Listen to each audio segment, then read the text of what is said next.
आषाढ शुद्ध पौर्णिमेला म्हणजेच या तिथीला आपण गुरुपौर्णिमा म्हणून गौरवितो.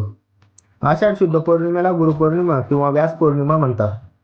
ज्यांनी महाभारत पुराणे लिहिली त्या व्यास मुनींना वंदन करण्याचा, त्यांची पूजा करण्याचा हा मंगल दिन आहे. त्यांच्या एवढे श्रेष्ठ गुरुजी अद्याप झालेले नाहीत, अशी आपली श्रद्धा आहे. अशा या आचार्यांना साक्षात देवाप्रमाणे मानावे असे शास्त्रात कथन केले आहे. एवढेच नव्हे तर महर्षी व्यास हे भारतीय संस्कृतीचे शिल्पकार आणि मूलाधार मानले जातात. ज्या ग्रंथात धर्मशास्त्र, नीतिशास्त्र, व्यवहारशास्त्र, मानसशास्त्र आहे, अशा सर्व श्रेष्ठ ग्रंथ त्यांनी लिहिला. ज्ञानियांचा राजा म्हणून ज्याला मानतात त्या ज्ञानदेवांनी सुद्धा ज्ञानेश्वरी लिहिताना व्यासांचा मागोवा घेतो असे म्हणून सुरुवात केली.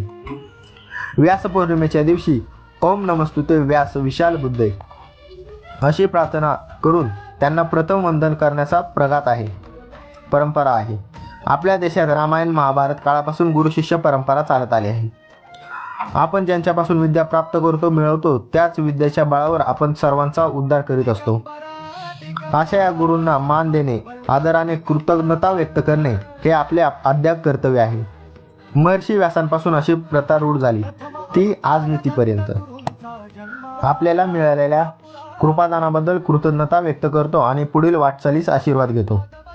वेगवेगळ्या पंथ व संप्रदाय हा ईश्वर भक्तीकडे जाणारा मार्ग शोधणारे मुमुक्षु पारमार्थी या दिवशी भक्तिभावाने गुरूंचे पूजन करतात व गुरुदक्षिणा घेऊन कृतज्ञता व्यक्त करतात.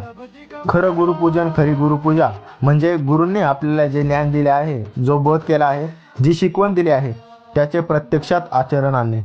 सद्गुरूंनी दाखवून दिलेल्या साधनांचा, मार्गाचा अभ्यास करणे, त्यांचा शब्द चालवणे म्हणजे खरे गुरुपूजन. गुरूंच्या उपकारांनी आपले मन कृतज्ञतेने भरून येते, तेव्हा आपल्या तोंडून श्लोक बाहेर पडतो. गुरुर् ब्रह्मा गुरुर्विष्णू गुरुर्देव महेश्वर गुरु साक्षात परब्रह्म तस्मै श्री गुरुवे नमः. आषाढ शुद्ध पौर्णिमा हा दिवस गुरुपौर्णिमा म्हणून स्वीकारला आहे. त्यानिमित्त महर्षी व्यासांनी वेदाचे 4 भाग, 6 शास्त्रे, 18 पुराणांच्या रचना करून मानवी जीवनाला संपन्न केले आहे. या सर्वातून भगवंताचे गुणगान, त्यांचे यशगान करीत मनुष्याला जीवन जगण्याचे मार्गदर्शन केले आहे. या अनमोलिक कार्याची कृतज्ञता म्हणून भारतीय पूर्वसुरांनी व्यासांचे पूजन या दिनी केल्यामुळे या दिवसाला व्यास पौर्णिमा अथवा गुरुपौर्णिमा असे म्हणतात. गुरु 2 प्रकारचे असतात, एक गुरु, एक सद्गुरू.